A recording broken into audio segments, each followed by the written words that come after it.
Cuando tienes el marketplace, el reto en dónde está, en pintar bien la cancha, en que las reglas de tu operación estén claras y sesgadas para los sellers, de tal manera que puedas asegurar la mejor propuesta de valor porque los clientes siguen siendo tuyos. Entonces, ese alineamiento de tener 5,000, 6,000, 10,000 sellers y que tu propuesta de valor sea una sola para cumplir con tiempos, con tus clientes, para cumplir con tus estándares de calidad, dependen de que pintes bien la cancha y las reglas del juego. Si tú te fijas una razón que va más allá de ese tipo de indicadores de negocio como subir tus ventas, mejorar tu rentabilidad, vas a tener un proyecto sólido. ¿Por qué? Porque te vas a fijar un propósito genuino. Alguien que se quiere meter a e-commerce, el único propósito que tiene que tener es porque quiero conocer a mi cliente. La transformación digital tiene un inicio y un fin y luego lo puedes fasear, pero si tú pasas del mundo presencial al mundo digital, ya cumpliste un camino, listo, me transformé, nos damos la mano y lo logramos. Luego haremos otra transformación, pues tiene un inicio y un fin. La innovación es un simple constante. ¿Por qué? Porque hay que separar muchos esos esfuerzos para que esto tenga un sentido en ese proceso. Cuando tú logras que la gente, nuevamente, en un ambiente profesional donde ese individuo del grupo también valora esa filosofía, tienes un equipo que está trabajando a flor de piel y que tiene el escenario para dar lo mejor de sí. Tú logras ese status quo y tienes un equipo de alto rendimiento. Si se quieren meter a e-commerce, es una carta linda para poder probar sus emprendimientos y darse cuenta que te permite pilotear tu idea antes de hacer grandes inversiones, porque puedes partir de algo que se puede utilizar desde el primer día para poder seguir desarrollándolo. Y acuérdense, la clave es permanecer. Este podcast llega gracias a El Gauchito Artesanal. Hola genuinos, bienvenidos a otro episodio de Vendedor Genuino Podcast. Este es un espacio donde hablamos de negocios, liderazgo y crecimiento personal. Mi nombre es Jordano Hernández y en esta oportunidad vengo a presentarte un experto en comercio electrónico, Juan Manuel Fernández. Juan Manuel nos va a comentar cómo fueron sus inicios en esta poderosa carrera del comercio electrónico. Nos va a comentar también los principales sesgos de los emprendedores al momento de invertir en su e-commerce. También nos va a comentar cómo tienen que estar las empresas con la mentalidad ágil para poder adherirse a estas nuevas metodologías de e-commerce y cuáles son las técnicas que tienen que aplicar en el día a día para que tengan un comercio electrónico exitoso. Sin más que decir, te dejo con esta educativa entrevista, pero antes tienes que suscribirte y darle clic a la campanita. Bienvenido Juan Manuel, muchas gracias acá por visitar a la familia de Vendedor Genuino, es un placer tenerte con nosotros. No, al contrario, gracias a ti Jordano por la invitación. Vamos a empezar, Juan Manuel, quisiera saber ¿cómo inicias en el mundo del comercio electrónico? Porque no todas las personas saben mucho de esta especialidad. Yo confío mucho en la especialización y tú decidiste por el comercio electrónico. ¿Y cómo fueron esos inicios? Cuéntanos un poquito. Perfecto, excelente pregunta. Primero, yo soy ingeniero industrial. Ajá. Yo nací en Cajamarca. Ajá. Y bueno, parte de mi background en la carrera siempre tuvo que ver mucho con la parte de finanzas y negocio, que es una vertical importante de la ingeniería industrial.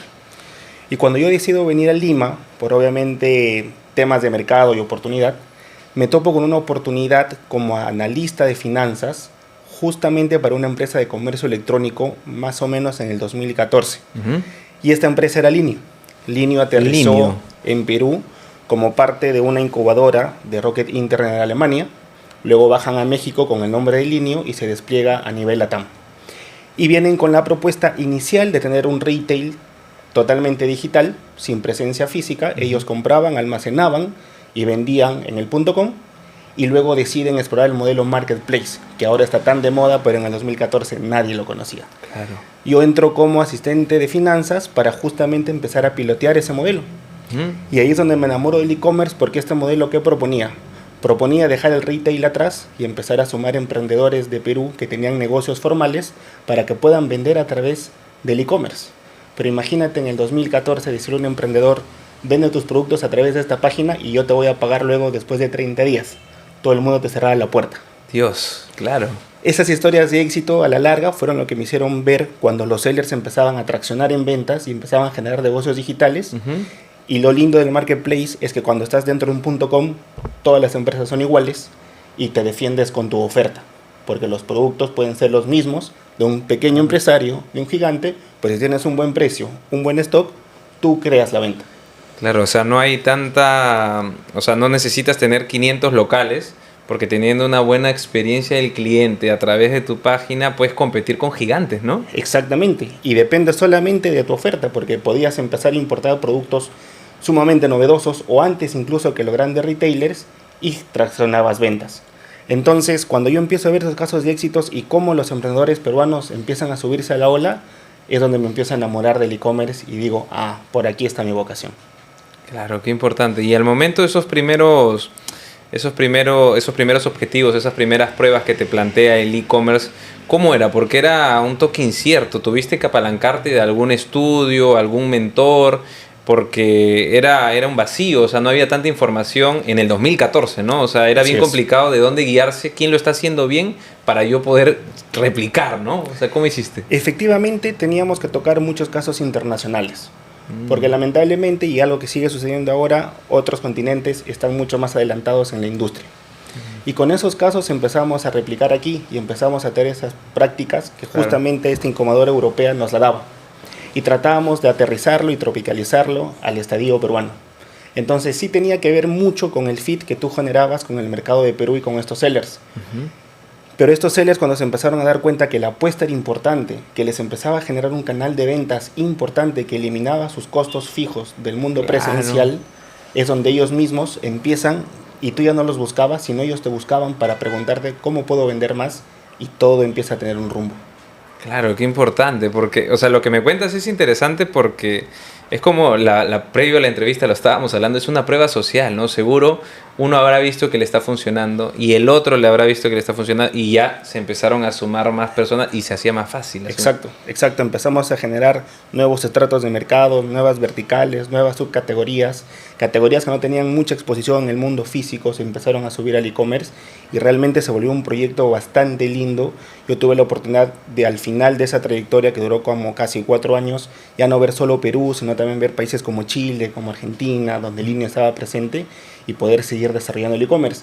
Y lo mejor de esto es que gracias a ese pequeño piloto de Marketplace, Claro. que ahora es el modelo favorito de los e-commerce a nivel global, Claro. vencimos al retail. Y me acuerdo que tuvieron que cerrar ya los almacenes y demás, y Linio se volvió todo Marketplace. Todo Marketplace, o sea, solo conectaba personas. Exactamente, sellers con compradores. Súper potente, ¿no? Porque los costos bajaron, pero una barbaridad. Yo quisiera preguntarte cuáles han sido las principales pruebas ahí, los principales aprendizajes o los principales golpes que te diste. A ver, yo creo que llegas a darte cuenta que el Marketplace lo que te da efectivamente es eficiencia y rentabilidad, pero también te quita control. ¿Por qué? Porque cuando los productos son tuyos, los almacenas y los vendes, son tus inventarios, son tus precios, son tus tiempos y es tu operación. Cuando tienes el Marketplace, el reto en dónde está, en pintar bien la cancha, en que las reglas de tu operación estén claras y sesgadas para los sellers, de tal manera que puedas asegurar la mejor propuesta de valor porque los clientes siguen siendo tuyos, no de esos sellers. Entonces, ese alineamiento de tener 5.000, 6.000, 10.000 sellers y que tu propuesta de valor sea una sola para cumplir con tiempos con tus clientes, para cumplir con tus estándares de calidad, dependen de que pintes bien la cancha y las reglas del juego. Entonces ahí está el reto, porque en principio tenía sellers que tenían muy buenos productos, pero en vez de dejar el producto en 5 días, los dejaban en 10. O por ahí tenían productos publicados que ya no tenían y tú tenías que lidiar con el cliente, porque el servicio al cliente es de la empresa, en este caso. Tú dabas la cara. Exacto. Claro. Ahí fue el mayor aprendizaje. ¿Cómo hacemos que esto que te da eficiencia pero te quita control funcione? Y al final del día pasas de un plano restrictivo a pensar que al seller tú le puedes decir, oye, si tienes tal porcentaje de cancelaciones, te voy a vetar, te voy a cobrar más comisión, ¿no? Lo empiezas a arrinconar, pero luego cuando el mercado se desarrolla vas al otro lado. Por eficiencia te voy a premiar. Por eficiencia tus productos van a salir más arriba que en tu competencia. Y empiezas a dejar una operación mucho más sana. Eso en esa época era lo más retador. Qué bien, ¿no? Porque, o sea, yo es lo que me pregunto, ¿no? Compro algo en internet, por ejemplo, imaginemos Linio, ¿no? O el caso de tienda mía, por así decirlo. Correcto. Compro algo y a veces da miedo de si ese producto es original. Entonces, el respaldo que te dan las marcas que se dedican a esto son esas mismas reglas, ¿no? O sea, porque asumo que dentro de las reglas está la parte de calidad de producto, origen y todo eso. Totalmente. Y depende mucho también del tipo de marketplace que seas. Algunos, por ejemplo, lo que hacen es meter controles de calidad en su operación. Tú vas a vender en el marketplace, perfecto, cuando me lo dejes, para yo distribuirlo, te voy a hacer un control de calidad, para asegurarme que a mi cliente le está llegando bien, ¿no? O cuando yo voy a dejar el producto en la casa del cliente, también voy a tener una verificación de calidad de su lado. Y así me aseguro que lo que el seller está entregando se dé de forma alineada a la propuesta de valor que tenemos. Otros marketplaces optan por lo contractual. Y como te digo, se firman contratos donde tú firmas que todo va a ser original, que todo Claro. va a ser nuevo, y eso cubre la operación porque está sujeto a penalidades. Entonces viene por ahí el reto del marketplace nuevamente, resguardar tu propuesta de valor. Claro, para poder controlar que, o sea, que no ingrese nada malo, porque al final tú eres la cara y al final Sí. tú te ves perjudicado como marca. Exacto. Y a lo largo de estos años, o sea, cuando has estado empezando en todo este mundo y ya conectaste con el e-commerce, te hiciste de nuevo, o sea, como que un upgrade en tu currícula, o sea, ¿cómo te capacitabas? Porque es un mundo, o sea, yo me pongo en tu lugar en ese momento, que viste oportunidad en este negocio crecer porque no era muy tocado en Perú, o sea, dijiste, por acá es. ¿Cómo te apalancas? ¿Con qué estudios te apalancas? Cuéntame. A ver, efectivamente, nadie tenía un background académico en esa época. Claro. Nadie salió a la universidad tocando e-commerce en Claro, ninguna carrera. Claro. Entonces, justamente yo olfateé esa oportunidad y es como cuando estás en el mar y ves la ola que se está formando y dices, ok, ahora sí remo y nadie me la quita. Claro. Y eso fue lo que yo hice. Y ya en el camino me empecé a dar cuenta que efectivamente ver casos de otros continentes donde los e-commerce ya tenían sentido era una de las mejores opciones, pero también descubrí que el e-commerce, en donde todo es medible, esa filosofía hace que tú puedas agarrar la información que tienes y empezar a desmenuzarla para encontrar aprendizajes todos los días del comportamiento de tus clientes, del comportamiento de la compra, de la eficiencia del e-commerce, y Ajá. empiezas solito a carburar A punta de analítica. a punta de analítica. Y efectivamente, todos los que están en e-commerce saben que en e-commerce todo es medible, y si todo es medible, todo es cuantificable por obvias razones. Y hay que tener una vena muy grande que te apasione de descubrir esos datos. Ojo, siempre con cabeza, porque me ha tocado tener colegas que se pierden y de nada te sirve estar controlando 40 indicadores Claro. cuando solo puedes mover 3. Claro. Pero efectivamente el tema del aprendizaje viene por ahí. Entonces la analítica digital con herramientas como Google Analytics, que en esa época tenían sus versiones más básicas, Claro. es donde empiezas a darle y te vuelves muy autodidacta. Ahora ya hay especializaciones a la mano, ¿no? Pero en principio era así, era muy autodidacta. Qué complicado, sobre todo haber estado al inicio de haberte desmontado de esa ola. Y lo que me pregunto yo es con respecto a los emprendedores, ahora que tú ves que quisieran armar, por ponerte un ejemplo, yo soy emprendedor y quiero armar mi e-commerce. Sí. ¿Cuáles serían los puntos claves que tú recomendarías como especialista? O sea, ¿cuál es el punto 1, el punto 2? O sea, a grosso Correcto. modo para poder entender un poco. Perfecto. La pregunta que a mí siempre me gusta hacer al iniciar ese proceso es, ¿por qué quieres hacer un e-commerce? Y me he topado con las típicas respuestas que es, y la más típica, A ver. quiero vender más. Quiero abaratar mis costos. Y lamentablemente esas respuestas no son la razón. Esas son las consecuencias de estar en e-commerce. Si tú te fijas una razón que va más allá de ese tipo de indicadores de negocio, como subir tus ventas, como mejorar tu rentabilidad, vas a tener un proyecto sólido. ¿Por qué? Porque te vas a fijar un propósito genuino. Y para mí, alguien que se quiere meter a e-commerce, el único propósito que tiene que tener y la única respuesta que tiene que dar es porque quiero conocer a mi cliente. Listo. El resto es una cadena que en consecuencia te va a dar todos esos atributos de negocio que estás buscando. ¿Pero por qué? Porque como en el e-commerce tú en tiempo real puedes saber exactamente lo que tu cliente está buscando, lo que no está encontrando, cómo Claro. lo está comprando y demás, lo conoces. Y en esta época los clientes cambian de gusto todos los días. Si Sí. no estás en e-commerce, tu cliente ya no es el mismo de ayer. Entonces ya no lo conoces. Entonces, si no creces, mueres. Y el e-commerce te da eso. Qué potente. Me hablas mucho de el poder que te da toda la analítica para poder conocer al consumidor. Y me invita a la siguiente pregunta. Siempre he pensado que el exceso de análisis paraliza. Yo soy una persona bastante ejecutora. Sí tengo mi planificación semanal y anual, o sea, todo y lo planifico un par de veces al año, hago mis sprints.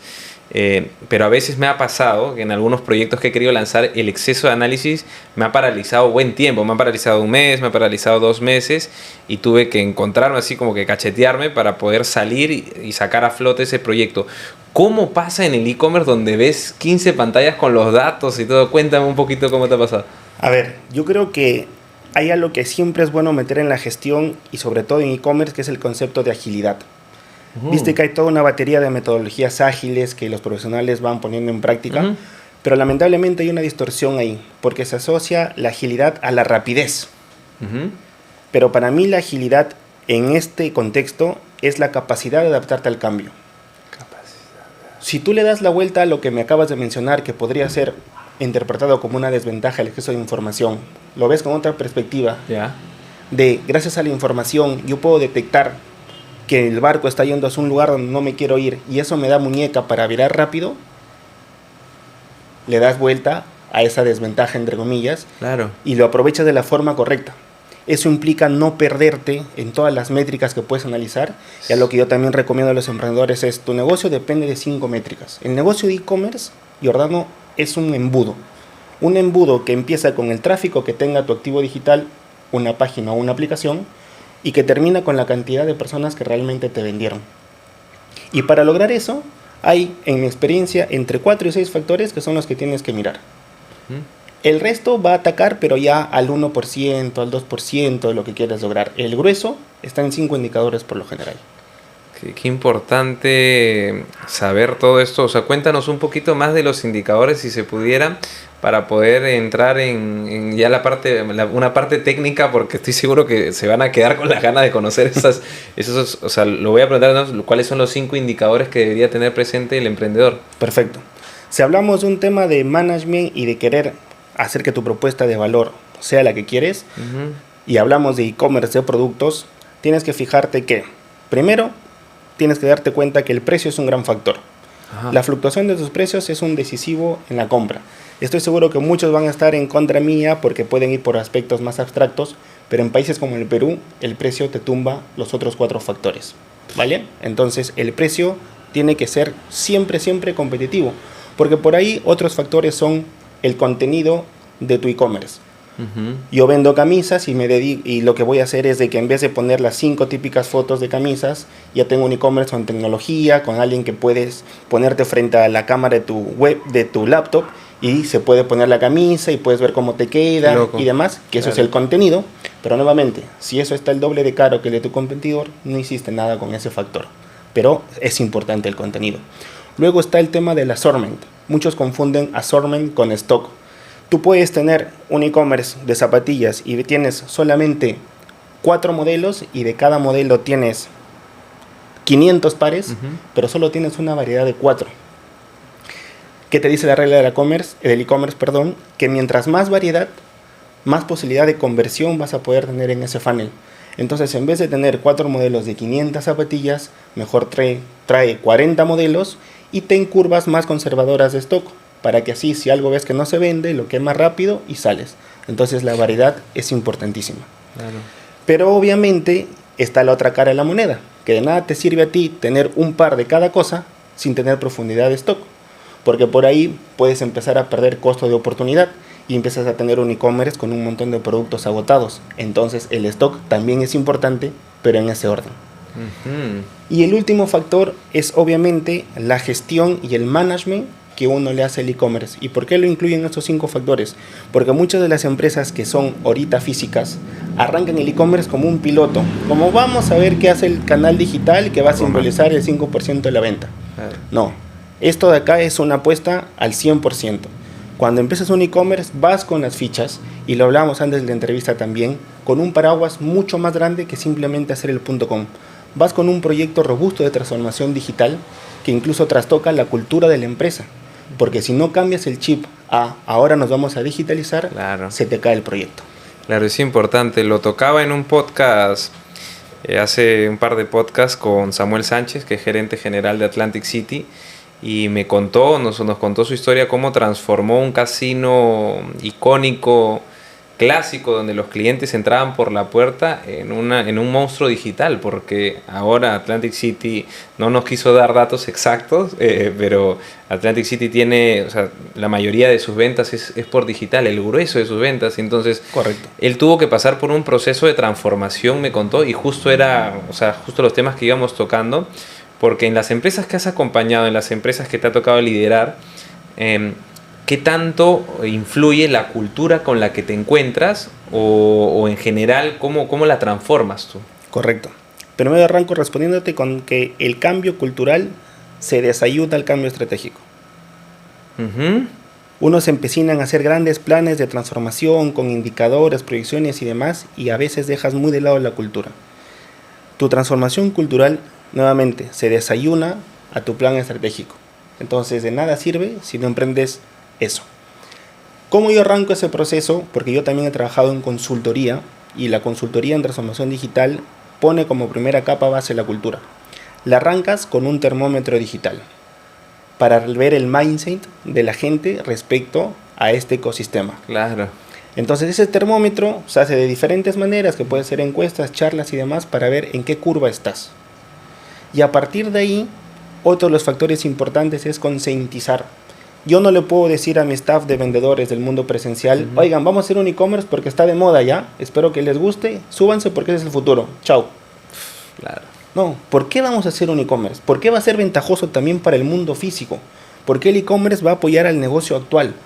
¿Por qué? Porque nos va a dar información que la vamos a bajar a nuestras tiendas físicas para seguir mejorando. Porque todo eso que no podemos medir en tienda, lo mides en e-commerce. Entonces, ¿qué quiero decir con esto? Que empiezas a concientizar el porqué del e-commerce, y ya no porque quiero vender más, sino con un propósito genuino. Esa combinación de ver en dónde estamos, concientizar y luego empezar tus proyectos involucrando a la gente, te da un proceso de transformación cultural. Me has tocado con todo esto que has mencionado y me vuelvo a una de las preguntas anteriores de cuando tú preguntas por qué quieres un e-commerce, y me lo he preguntado ya y vamos a compartirlo acá porque me lo he preguntado y tiene sentido, porque cuando yo lo pensé, previo a la entrevista justo estábamos conversando, yo pensé si hago un e-commerce, si bien es cierto, es parte de la estructura que tengo planeado para el negocio, pero mi propósito genuino, que va alineado con mi propósito de vida, es inspirar a las personas a través del compartir de conocimientos. Ese es mi propósito de vida, y mis vehículos son mi contenido digital, el podcast con líderes, y dije, claro, si quiero cumplir mi propósito, si quiero darle más alcance, tengo que estar donde está la gente. Correcto. Y dije, ese sería mi propósito por el cual yo haga un marketplace, para tener más alcance con las personas. Pero no creo que todos lo vean así, o sea, porque no existe el trabajo detrás, que es como tú dices, la cultura, alinear a la gente con los objetivos, con todo eso, o sea, es importantísimo. Exacto, ese es el primer paso, porque si no, en la ejecución se te cae todo. Claro, porque no hay nadie, o sea, no hay nadie que entienda por qué estamos haciendo lo que estamos haciendo. Así es. ¿No? Sí, y lamentablemente muchas de las empresas que emprenden este camino se preocupan por hacer grandes inversiones en la plataforma, qué tecnología van a utilizar, todos los procesos que tienen que armar para esa nueva unidad de negocio, el e-commerce y demás. Y están embebecidos con eso, y tienes un equipo que no entiende lo que estás haciendo, que trabaja hace 30 años en tu empresa y solamente te está mirando y va a decir que esto va a hacer que me voten porque ya no me necesitan en el mundo físico, y te vuelves con un caos terrible. Entonces la transformación digital tiene que arrancar siempre con cultura y diferenciarlo mucho de la innovación. No quiero abrir mucho la conversación, pero si tú diferencias bien la innovación de la transformación digital, también es un camino ganado, porque son esfuerzos distintos. Tú y yo podríamos innovar en este momento teniendo este formato de pie, y eso no involucra tecnología. Claro. Otra diferencia es que la innovación es un ciclo constante, y podemos luego hacer la entrevista en cuclillas y seguimos innovando. La transformación digital tiene un inicio y un fin, y luego lo puedes fasear, pero si tú pasas del mundo presencial al mundo digital, ya cumpliste un camino, listo, me transformé, nos damos la mano y lo logramos. Luego haremos otra transformación, pero tiene un inicio y un fin. La innovación es un ciclo constante. ¿Por qué? Porque hay que separar muchos esos esfuerzos para que esto tenga un sentido en ese proceso. Hablamos siempre con mis invitados sobre el tema de la cultura organizacional y lo importante que son las rutinas, porque la cultura son rutinas, son valores, sí, son prácticas, son estilos de liderazgo en una misma dirección. Entonces, a lo largo de tu carrera, ¿qué rutinas te has cruzado que consideres que son exitosas para este mundo del e-commerce o para una empresa exitosa? Perfecto. A ver, a mí me gusta practicar un tipo de liderazgo que en realidad lo leí en un libro hace muchos años y me quedé con ese concepto porque uno como profesional puede irse por varias vías, Claro. que tiene que ver con los niveles de liderazgo. Es una metodología que te plantea 5 niveles, si mal no recuerdo, en el cual el primer nivel es que eres líder porque llegaste a esa posición por N razones. Ujú. ¿Ok? Porque ya tenías una experiencia, llegaste a una empresa y simplemente entraste como un líder de un grupo. La evolución de eso, el siguiente nivel, es que eres un líder que está comprometido con los objetivos del área. Ujú. Lo sorprendente es de que recién estás en el nivel 2. Y claro, si alguien dice, yo estoy comprometido con los objetivos del área, tú dices, wow, ya está en un nivel bueno. Claro. Ese es el nivel 2. El nivel 3 es de que más allá de eso, tú te preocupes por formar otros líderes en tu equipo. Qué potente. ¿Correcto? Sí. El cuarto nivel tiene que ver con que los líderes que están formando ya tienen ese chip de que a sus equipos o subáreas estén buscando nuevos líderes y se vuelve un ramo. Pero es un esfuerzo totalmente diferente, porque si tú formas un líder, ese líder puede ser de cualquier tipo. Sí, claro. Si tú formas un líder que está buscando formar otros líderes, lo estás concientizando de forma distinta. Qué bien. Ese es el cuarto nivel. Y cuando llegas a un nivel en el cual has generado tal operatividad en tu equipo que se respira y que tienes una salud tan integrada como la que te estoy mencionando, llega el nivel en el cual ya no te necesitan. Y ese líder ausente que no está, obviamente, hablando de que los objetivos están claros, de que el área funciona Claro. sola y tú simplemente eres una guía, estás en ese nivel. Entonces te respondo un poco con eso y ya con prácticas aterrizadas de varias empresas en las que yo he estado, algo que me gusta mucho también es el concepto de cómo haces que un equipo dé lo mejor de sí. Ujú. Para poner el polo opuesto a lo que quiero decir, antes se pensaba que un equipo podía ser una toalla húmeda que la puedes exprimir hasta el último y con eso le vas a sacar todo. Claro. Sí. El concepto que a mí me gusta es en el que tú te das cuenta que una persona o un equipo puede dar lo mejor de sí cuando dentro de un ambiente profesional se encuentra en un entorno de confianza. Ujú.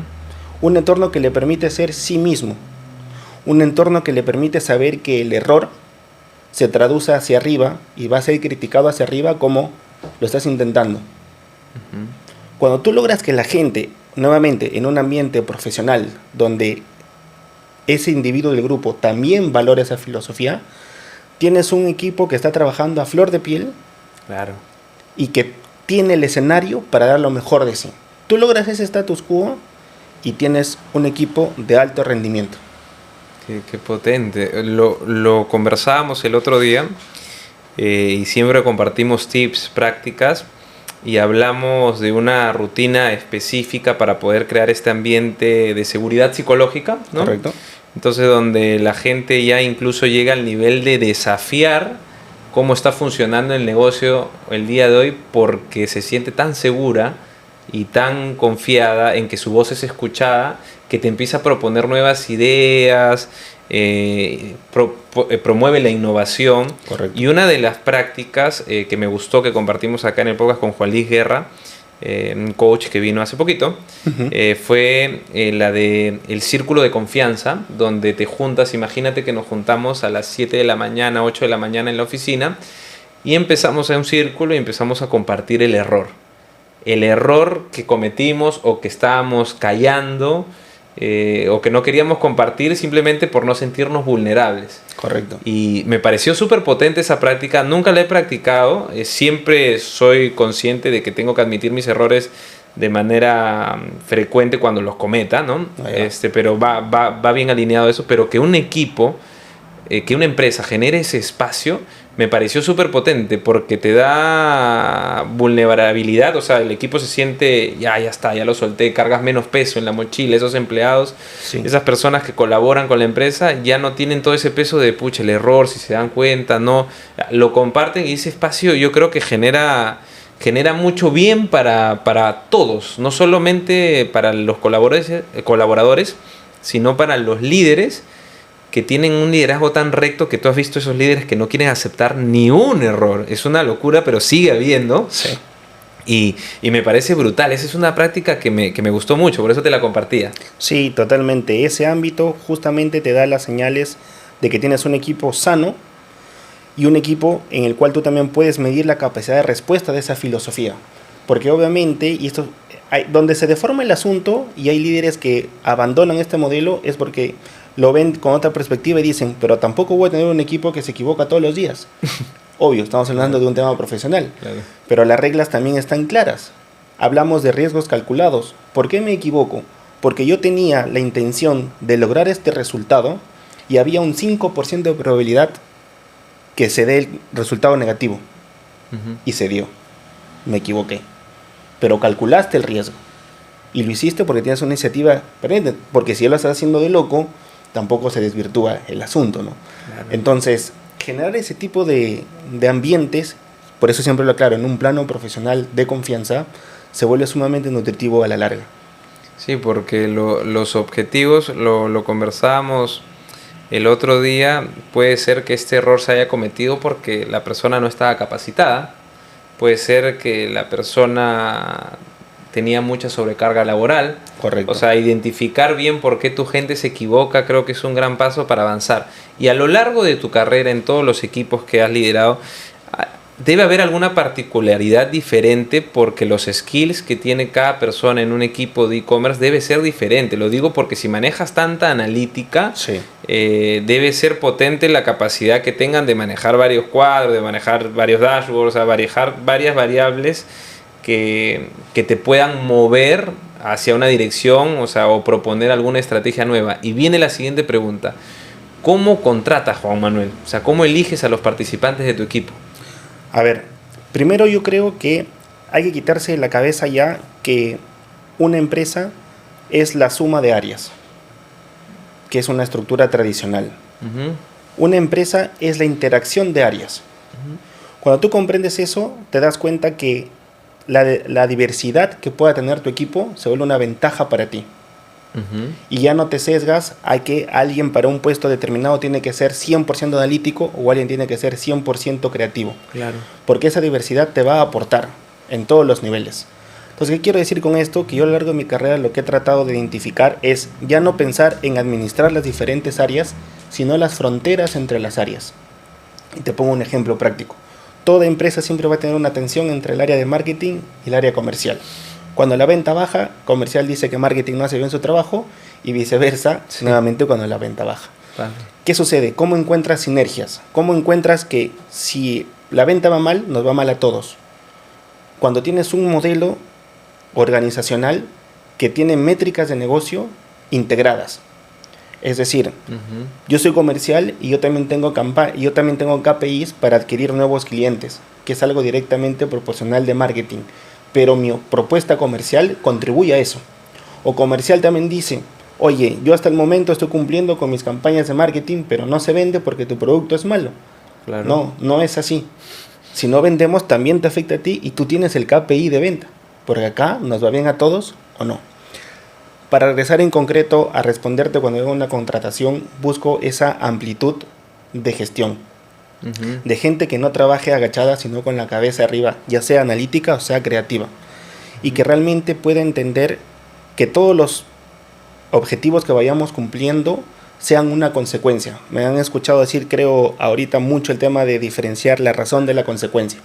Pero si un profesional también tiene claras por qué razón quiere ese rol y me lo demuestra, para mí es un plus de contratación. ¿Y a qué me refiero? Yo en lo personal, cuando agarro un nuevo reto profesional, Ajá. no pienso en lo que el reto me va a dar.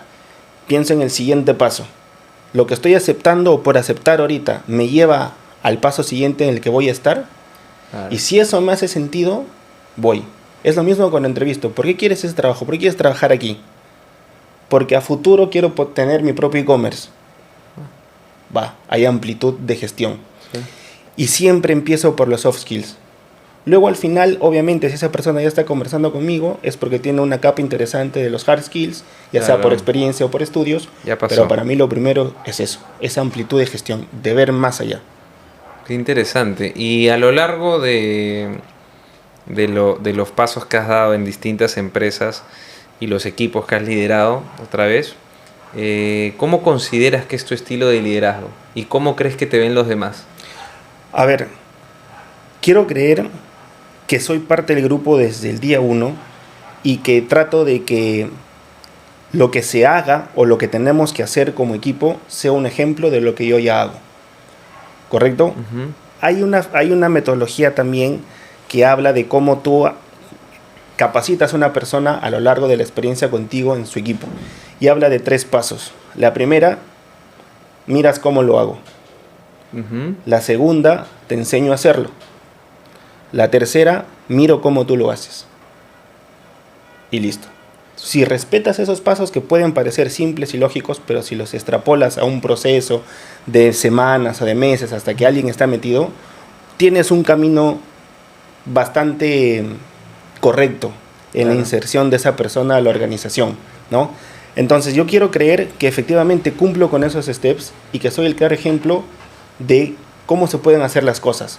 Me ha tocado experiencias, porque todos somos líderes y también hemos sido liderados, Claro. de gente que te pide hacer algo que ni ella misma la sabe hacer, ni sabe cómo hacerlo, Claro. pero como está escrito en la pared, hay que hacerlo. Y para mí no hay peor cosa que eso.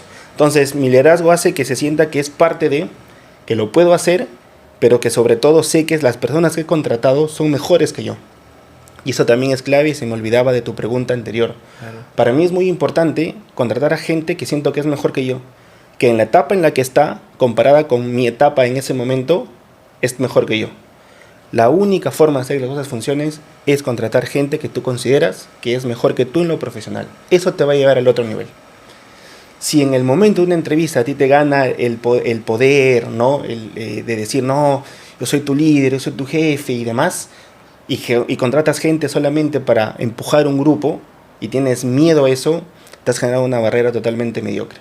Si contratas a alguien que te sorprende y dices, oye, esta persona en esa etapa en la que se encuentra cuando yo estaba ahí, ese tiene más habilidades, tiene más inteligencia, tremendo, adentro. Qué potente. Hay mucha inseguridad en los líderes. Se respira mucho eso cuando ese liderazgo intentas decir tu nombre o tu puesto para imponer respeto. Ese líder es muy quebrable porque se nota inseguridad, se nota miedo de que la otra persona pueda brillar más que él. O sea, son percepciones equívocas, creo, que más bien te alejan del equipo. Porque como tú bien dices, el camino está en, si quiero que esto funcione, tengo que contratar personas que hacen mejor la chamba, porque si no, ¿para qué las contrato? No tendría sentido cambiar mi presupuesto por el servicio de una persona si esa persona no lo va a hacer mejor que yo, porque no habría un sentido. Y eso, el otro día estuvimos en un podcast que se conversó bastante bien, porque una experiencia de un invitado que tuvimos nos decía que cuando él lo nombraron gerente por primera vez, de hecho es un video viral que tengo en LinkedIn, Sí. Cuando él fue gerente por primera vez le dijeron que ya no podía almorzar ni jugar fútbol con sus colaboradores. O sea, ¿te imaginas esa locura? ¿Te has cruzado con algo de...? Fijo que sí, ¿no? Pero cuéntanos alguna experiencia que te hayas cruzado con este ego, con este liderazgo tormentoso. He tenido la suerte de trabajar en empresas bastante horizontales, porque la vertical del e-commerce ha tenido en los años anteriores muchas startups o empresas muy jóvenes, en donde se tratan de adoptar modelos organizacionales bastante horizontales. Lo que tú me mencionas, sí lo he vivido, sí he vivido ese típico status quo de jerarquía, Claro. que es horrible, Sí. y que te genera silos, no solamente culturales, sino silos de información. Hago un paréntesis, ¿y a qué me refiero? El e-commerce también te propone a ti que para que seas una empresa competitiva, los hilos de información se tienen que romper. ¿A qué me refiero? Ya no hay que el área de sistemas maneja su información, el área de marketing su información. No, todo el mundo tiene acceso a todo.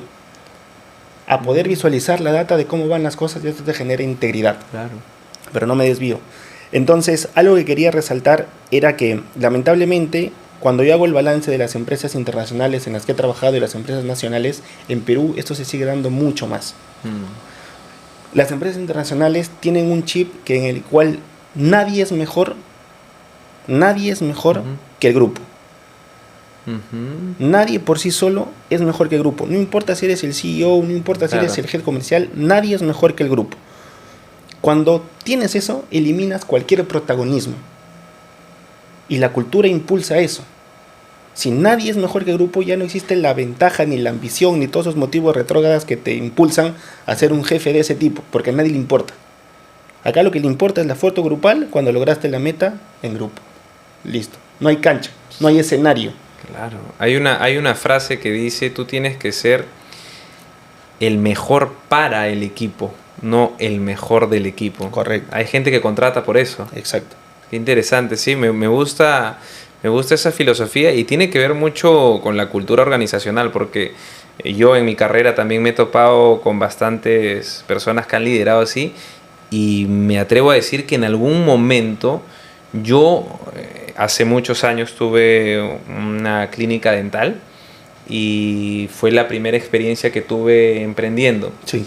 ¿Ya? Y en algún momento me ha tocado a mí tener un líder que era así, que era súper recto, agresivo, con esa jerarquía muy impuesta. Correcto. Y yo creía que las cosas se hacían así. ¿Me entiendes? O sea, Sí. casi que uno lidera como le enseñaron a liderar. Sí. O vas cogiendo, ¿no? Vas cogiendo aprendizajes. Y yo pensé que funcionaba así. Y me trajo muchos problemas porque no tenía un equipo unido. Y como tú dices, esos hilos de información, o sea, la gente cada una tiraba para su lado, no había unión. Exacto. Y he tratado de aprender y bueno, ahora mi equipo lo dirá, me imagino, que hemos mejorado bastante en eso a través de ese liderazgo participativo, liderazgo paternal, esa onda que la vimos es potente. En las empresas con las que has estado acompañando, para irnos un toque al lado empresarial o en emprendedor, Sí. ¿cuál es el principal error que crees que cometen? A ver, yo creo que son varios, pero dentro de los más importantes, creo que el primero es generar planes estáticos. Uh-huh. ¿A qué me refiero con planes estáticos? A planes que no tienen chance al escenario adverso. Por ejemplo, yo voy a pronosticar todo el P&L, todo el formato de ventas de acá a fin de año, Sí. y pongo todo mi esfuerzo en mi proyección, en crecimientos de mercado, en analizar mi venta de años anteriores, y hago toda la matemática para poder presentarlo. ¿Qué sucede? Que en ese camino, si tú no consideras el margen de error, o como queramos llamarlo, y no tienes un plan para afrontar ese margen de error, puedes empezar a tener una operación que se empieza a desgastar. ¿Por qué? Porque pusiste targets, objetivos que se empiezan a desgastar también y que se empiezan a apretar cada vez más. Y te encuentras en una bola de nieve en donde tu equipo ya está tan ajustado que sale a jugar con el partido perdido. Claro. Y no hay peor cosa que hacer eso. Entonces, mi consejo es frente a esas situaciones siempre saber que no estamos en un mundo de certezas. Uh-huh. Estamos en un mundo de incertidumbres. Y que tu plan tiene que concebir eso con humildad. Este es mi plan, este es mi escenario perfecto, pero sabemos que eso nunca pasa. Y como ya sabemos que eso nunca pasa, hay que tener las vías Claro. y la agilidad para poder cambiar el rumbo. ¿Y a qué me refiero con esto? A que, por ejemplo, tú planteas inversiones Uh-huh. que también son ágiles. Mañana voy a sacar un e-commerce y yo no me voy a comprometer con una herramienta de e-commerce que me cuesta $50,000 y que me va a condicionar mi flujo durante todo el año porque lo tengo que recuperar. En vez de eso, hago un producto mínimo viable o MVP como se conoce, voy con una herramienta que me cobra de forma variable en función a mi crecimiento en ventas y listo, no me amarro. A ese tipo de cosas me refiero, a generar un plan ágil que te permita tener maniobra. Porque al igual que en las finanzas, no sobrevive el que mejor invierte. Sobrevive el que tiene la capacidad de aguantar las subidas y las bajadas. Claro. Y por ahí viene el tema. La capacidad de poder resistir, ¿no? Es Exacto. el camino del emprendedor, es el camino de la empresa en sí. Exacto. Y eso solamente lo logras teniendo serenidad en que lo que te conviene a ti es la estabilidad y no buscar ese gol que te compromete inversiones demasiado grandes que cuando el asunto no vaya bien no puedas sobrevivir y mueras. Así es. Interesante, ¿no? Porque hay empresas que por querer comprarse la última, ¿no? La última aplicación o la última tecnología, meten mucha inversión ahí y no se ponen a pensar en que más bien está apretando a su equipo, quizás, ¿no? Pidiendo resultados. Exacto. Me parece súper interesante lo que planteas. Y para llevarlo al e-commerce, para todas las empresas que están metidas o que quieren hacer un e-commerce o que tienen uno y no les está funcionando, ¿cuál sería el principal sesgo que tienen con respecto al e-commerce? Yo creo que todo parte por la concepción del negocio y cómo lo puedes dividir. ¿A qué me refiero con esto? Muchas de las personas dicen, oye, mi pronóstico de venta era crecer 120% este año y no estoy llegando a la mitad. Eso es algo obvio. Lo importante es poder responder la pregunta de ¿por qué no estás vendiendo? Y ahí es donde se empieza a poner interesante el asunto. Porque te empiezas a llenar de una serie de factores externos que no te ayudan en nada. El e-commerce lo que te da a ti es tal nivel de precisión, y acá hago un paréntesis, para mí la venta del e-commerce de cualquier empresa es la multiplicación de factores. Una multiplicación como nos han enseñado en primaria, para ponerlo en simple. Si yo multiplico mi cantidad de clientes por las veces promedio que me compra cada cliente, por el ticket promedio o el precio promedio de mi producto, por la cantidad de productos, me da la venta.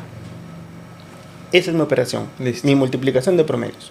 Cuando esa venta sube o baja, es porque alguno de esos factores ha subido o ha bajado. Porque es una multiplicación, es aritmética básica. Entonces, ¿qué tengo que hacer? Tener monitoreado bien los factores para decir, ok, tengo la misma cantidad de clientes, mi ticket promedio no ha bajado, el precio de mi producto no ha bajado, lo que pasa es que me están comprando con menor frecuencia.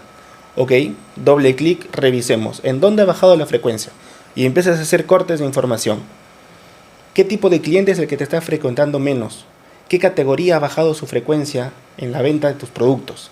Y ahí es donde empiezas a desplegar estrategias puntuales como francotirador y empiezas a operar. Ok, pum, pum, pum, y sales de ese valle. Claro. Pero si simplemente dices, hay que subir la venta, ya, ¿qué hacemos? Oye, tráete una agencia de marketing, paguémosle $100,000 a que nos rescate.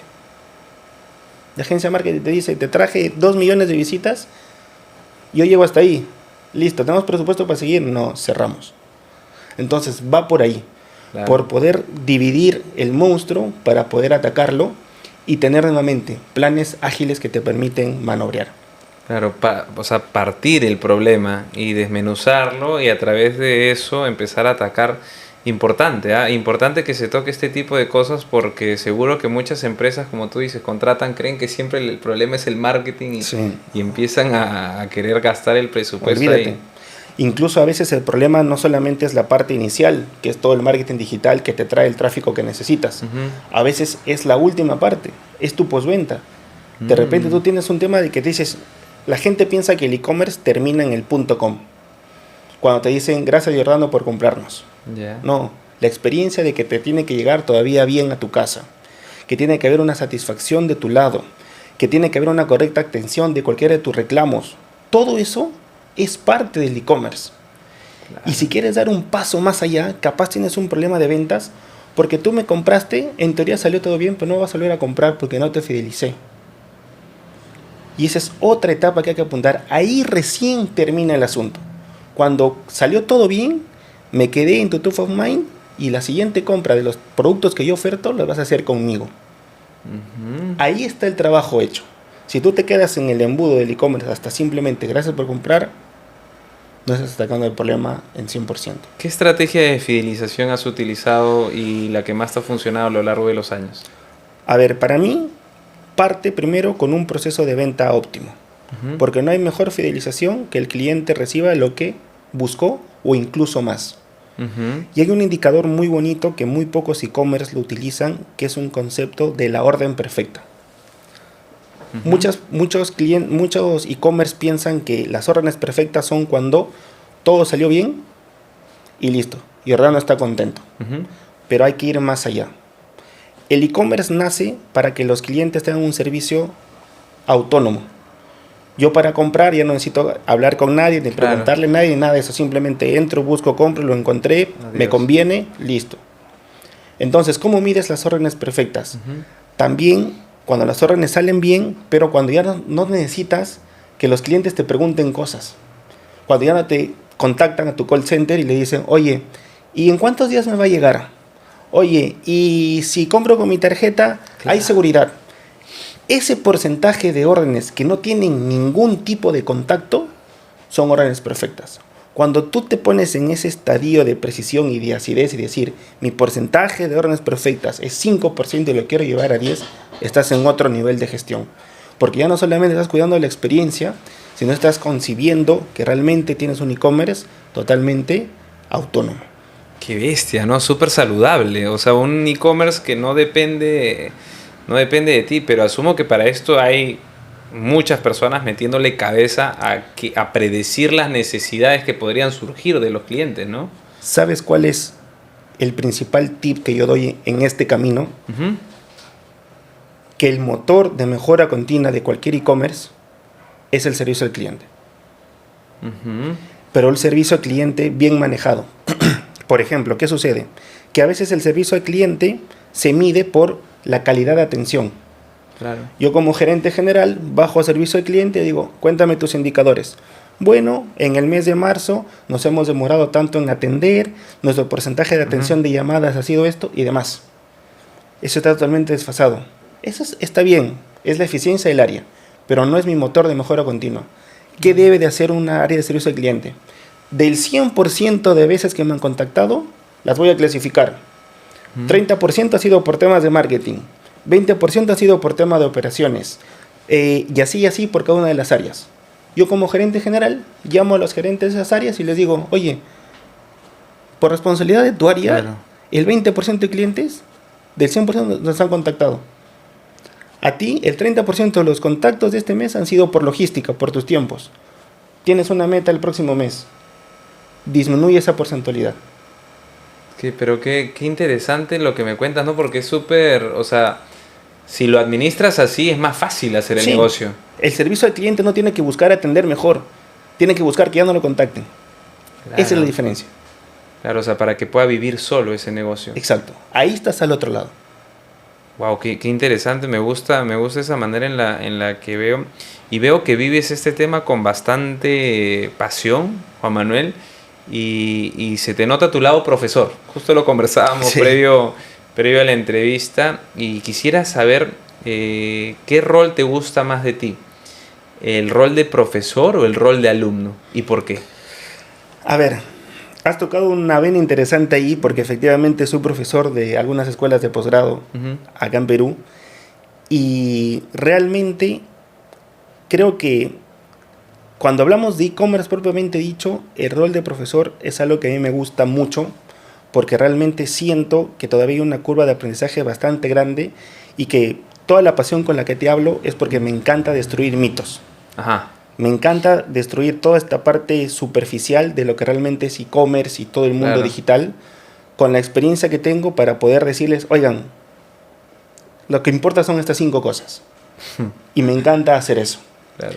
Por otro lado, también el aprendizaje que yo recibo de mis grupos de trabajo, de los líderes que puedo tener, es algo que me impresiona cada vez, porque con los líderes, por ejemplo, que más me he fidelizado, son los que siento que hacen nuevamente al revés, ¿no? Las cosas mucho mejor que yo, o que las podrían hacer mucho mejor que yo y las saben cómo hacer. Y cuando me dicen que yo las haga, es porque simplemente están confiando en mí. Entonces, para responderte en concreto, para mí es un 50-50. Ajá. Yo creo que tienes que estar en medio para hacer bien. A ver, en medio tienes que gustarte ser profesor para ser bien alumno y viceversa. Claro, qué interesante. Es bonita esa pregunta. Siempre me gusta a las personas que conectan mucho con el propósito de este proyecto, las personas que tienen a su profesor adentro. Sí. Y a lo largo, te lo digo desde un punto de vista personal, que cuando yo veo algún liderazgo que no me gusta o alguna persona que vende un mito, que vende humo, en las redes sociales se ve mucho eso. ¿Cómo lo tomas tú? Porque en el mundo del e-commerce hay 500,000 personas que te quieren decir, yo te enseño a hacer tu e-commerce, y debe haber una cantidad de estafas, una cantidad enorme de desastre por ahí para las personas que al final afectan al emprendedor. ¿Cómo lo tomas tú eso? ¿Cómo lo has visto? Nuevamente agarras un punto importante en lo personal. Yo tengo una misión de poder disipar todo ese humo. Y lo voy a hacer los años que lo pueda hacer. Porque efectivamente todos los días nacen nuevos gurús. Claro. ¿No? Y obviamente Yo respeto mucho la evolución de la educación y todo el acceso a información que tenemos ahora y todos los intentos de gente que empieza a meterse en este mundo. Ujú.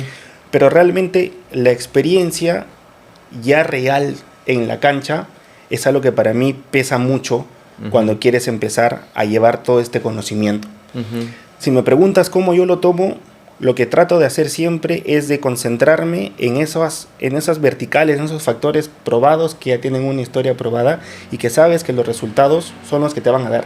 Tengo una filosofía bastante interesante que tiene que ver con siempre atacar el 90% del problema. Claro.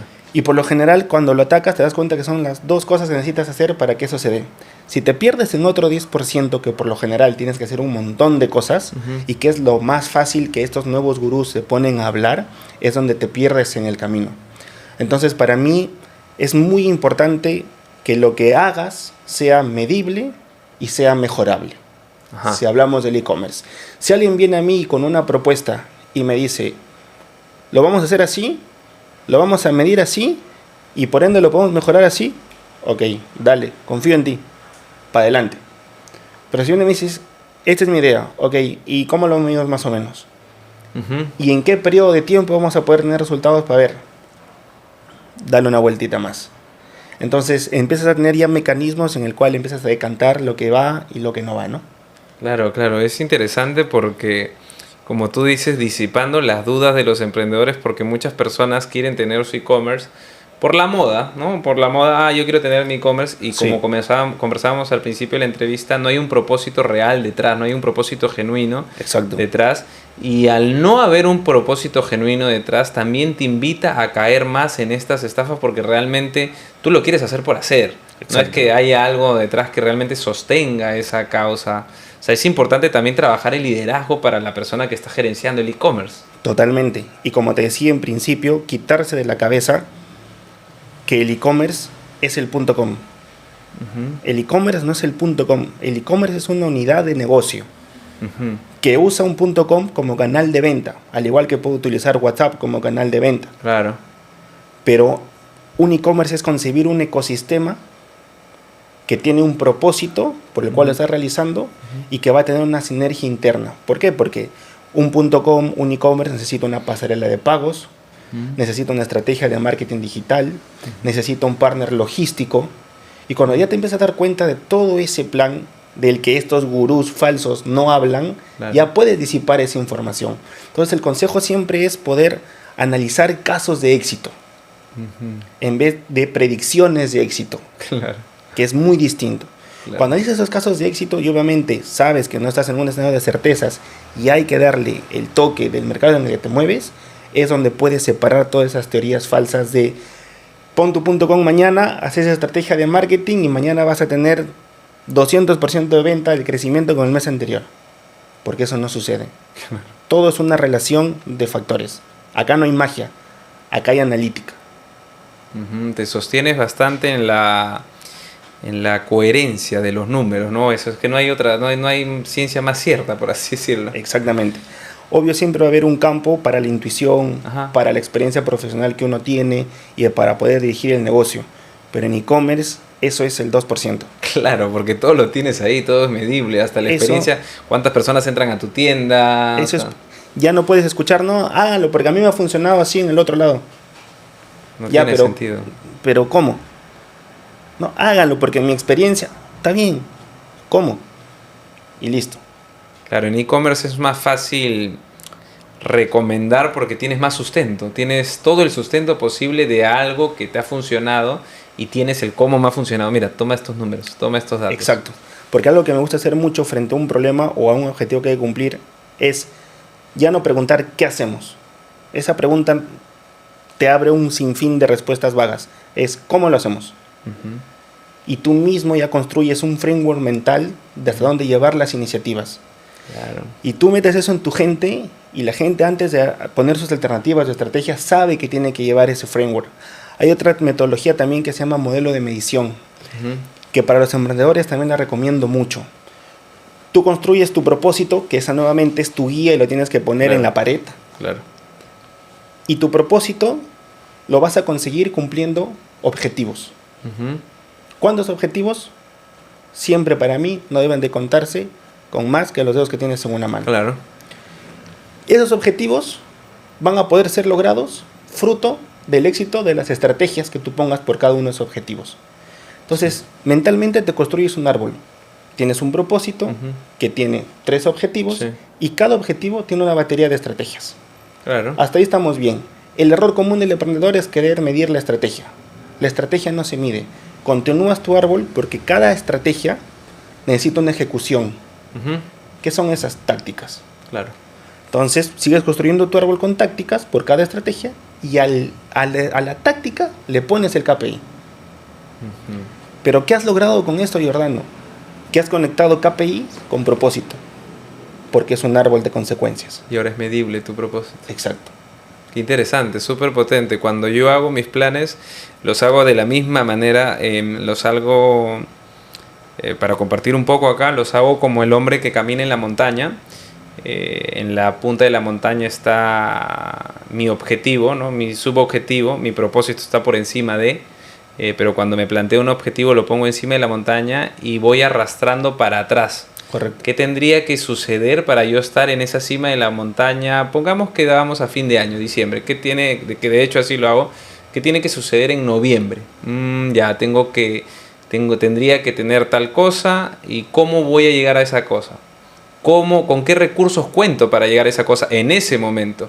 Y así voy jalando y voy celebrando hitos, ¿no? O sea, voy celebrando hitos que es muy común usarlos. Sí. Y de esa manera, o sea, es muy común usarlos para la gente que conoce de estrategias, pero creo que es un error grave no hacerlo y se comete todavía bastante. O sea, eso que mencionas de la planificación es brutal porque ayuda muchísimo. Yo lo comparto bastante cada vez que puedo porque no muchas personas tienen sus objetivos en papel y según la ley de Kirtland, al tú escribir un problema, ya tienes el 80% del problema resuelto.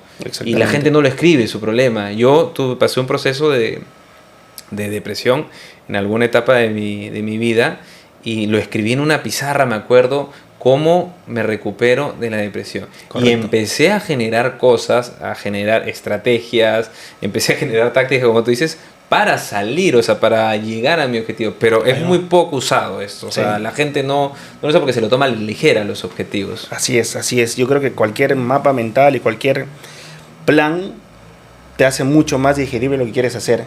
Y sobre todo, algo que también me gusta mucho es de que para mí el ser humano se encuentra en más situaciones en las que no sabe qué hacer que las que sí. Claro.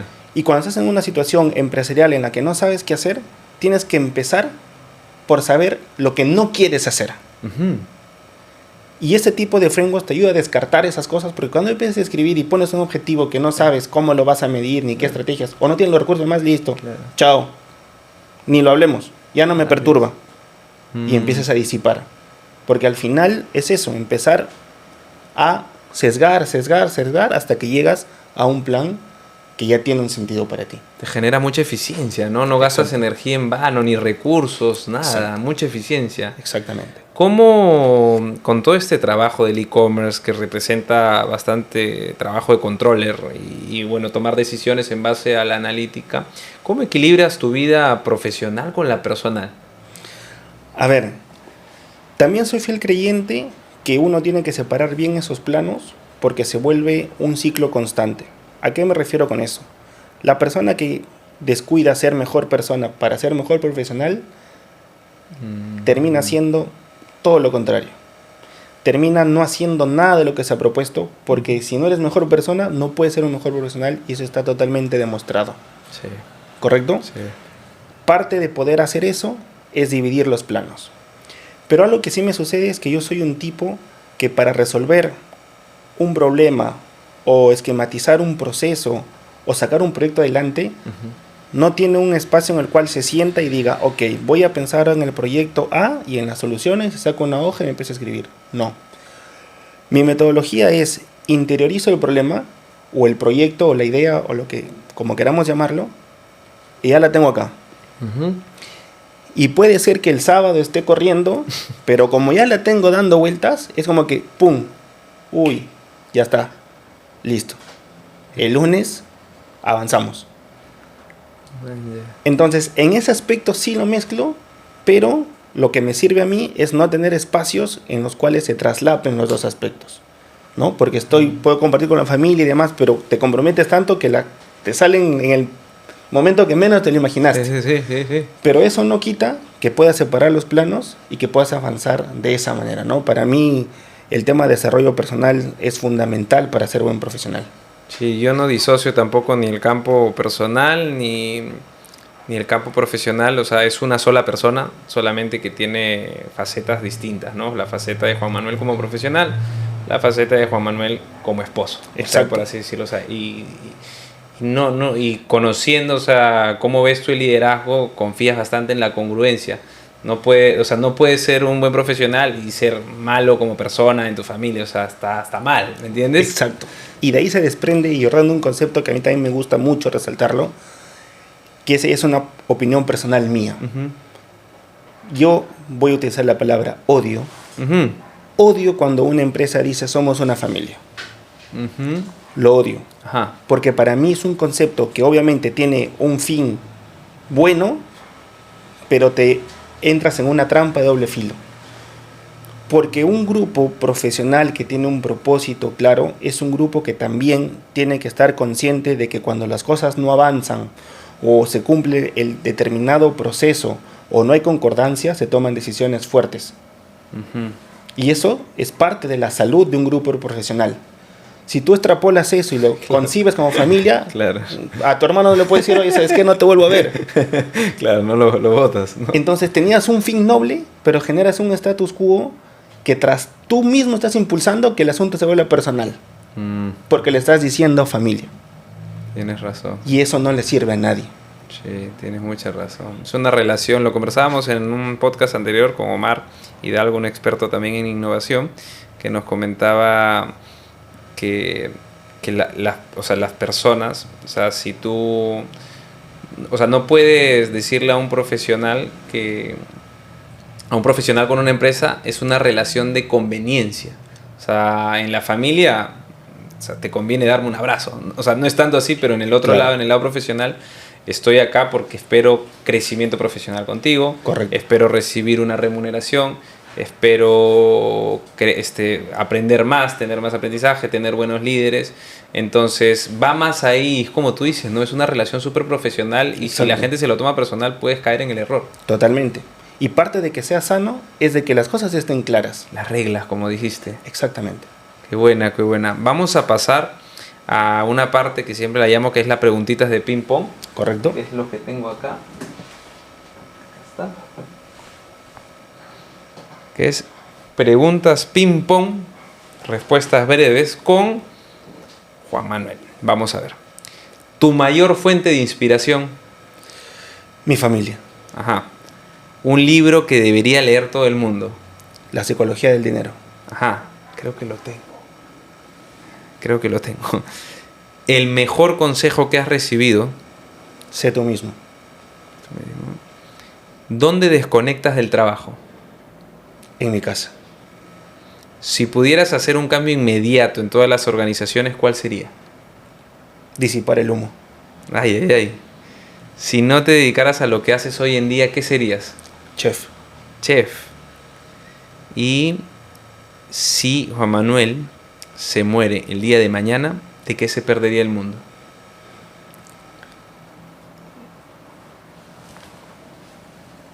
De un legado que busca la genuinidad en cada cosa que se hace en el aspecto profesional. Qué bonito, qué bonito. Quisiera que le dediques un mensaje final para los emprendedores o jóvenes que están dedicándose al e-commerce, están dando sus primeros pasos. ¿Qué mensaje les podrías dar? Yo soy fiel creyente y está totalmente demostrado que este país se sostiene por toda la capa de emprendedores que tenemos y toda la gente que apuesta por tener el negocio propio por las razones correctas. No hay que perder de vista eso, a pesar de que estamos en una situación macroeconómica, social, terrible a veces, como los últimos sucesos que han sucedido, y darse cuenta que como peruanos tenemos una vena que nos puede potenciar a llevar nuestros emprendimientos al nivel que queramos. Pero eso parte de adentro hacia afuera. Nadie va a venir a creérnosla por nosotros mismos. El peruano tiene que darse cuenta que debe de dejar de pensar solamente en el mercado peruano. Hay que ampliar la mente. Hay que pensar que tu mercado puede estar en el país del costado, que se pueden generar relacionamientos comerciales con países de la región o países de otros continentes. La forma de llegar lo más lejos posible es pensar mucho más que eso. Uno se pone los propios límites y la idea es de que te des cuenta que la batalla en términos de emprendedor es con uno mismo. Dicho eso, si se quieren meter a e-commerce, es una carta linda para poder probar sus emprendimientos y darse cuenta que te permite pilotear tu idea antes de hacer grandes inversiones, porque puedes partir de algo que se puede utilizar desde el primer día para poder seguir desarrollándolo. Y acuérdense, la clave es permanecer. Permanecer, porque puedes arrancar vendiendo sándwiches y terminas vendiendo motocicletas, pero sobreviviste. ¿Cómo sobrevives? Con agilidad y con la mente en un plan regido por un fin superior. Ya no porque quieres vender más o porque quieres más ingresos, sino porque quieres conocer bien a tu cliente y quieres satisfacer de la mejor manera, mejor que nadie, una necesidad existente. Lo dice Simon Sinek en su libro El juego infinito, tener una causa justa. Correcto. Qué bonito, Juan Manuel, nos has dejado bastante aprendizaje. Ha sido un placer tenerte acá. Estoy seguro que a los emprendedores, a los líderes que nos van a ver, va a estar súper potente el contenido. Estoy seguro que lo van a disfrutar mucho y estoy seguro que lo van a repetir varias veces para poder aplicar, porque está bastante aplicable. Espectacular. Ha sido un placer tenerte, de verdad. Muchas gracias por venir. Gracias por la invitación, Jordano. Si te ha gustado este contenido, dale click a la campanita y suscríbete a nuestro canal. Nos vemos en el siguiente episodio.